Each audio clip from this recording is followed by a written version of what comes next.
This is gumweed. It's a flower that grows along the coastal shores of the Pacific Northwest. And I've been using it since 2018 to infuse my own cough syrups. And it's quite effective.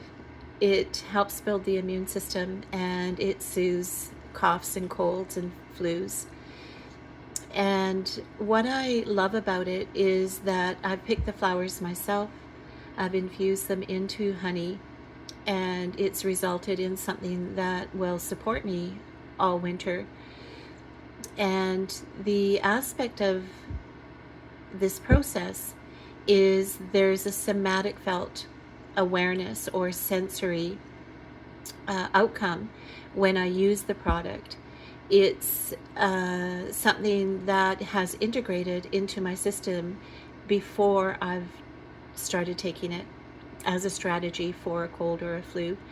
And so that dynamic, unfortunately, has been lost in our understanding and clarity when we have been brought up in a system that purchases products from the drugstore.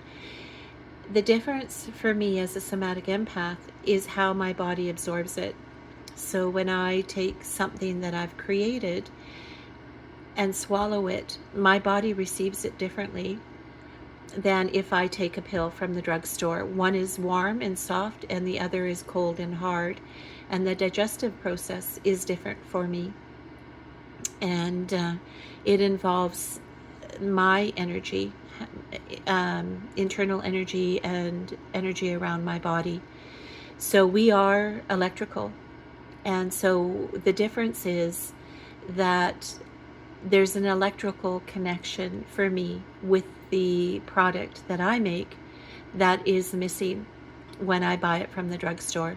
There's no electrical connection at all somatically with anything I purchase over the counter.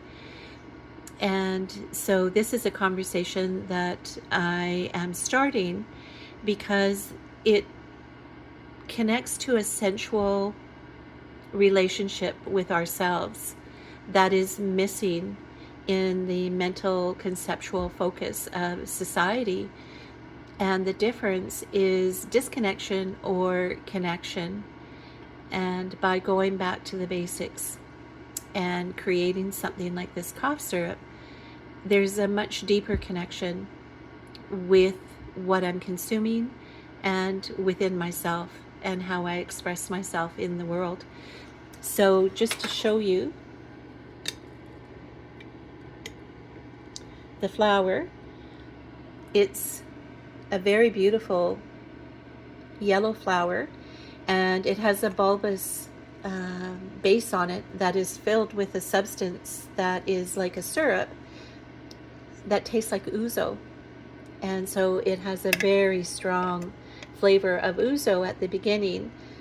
But now, after resting and infusing for 5 or 6 weeks, the flavor is completely different. And it's probably the nicest tasting cough syrup I've ever had. So if you feel so inclined, on my site, Awareness with Nature, Awareness Through Nature, I have more information on this plant, gumweed, and a recipe on how to make the cough syrup and recommendations. So if this topic interests you, there will be more conversations that I'll have. And so I'll catch you on the next one.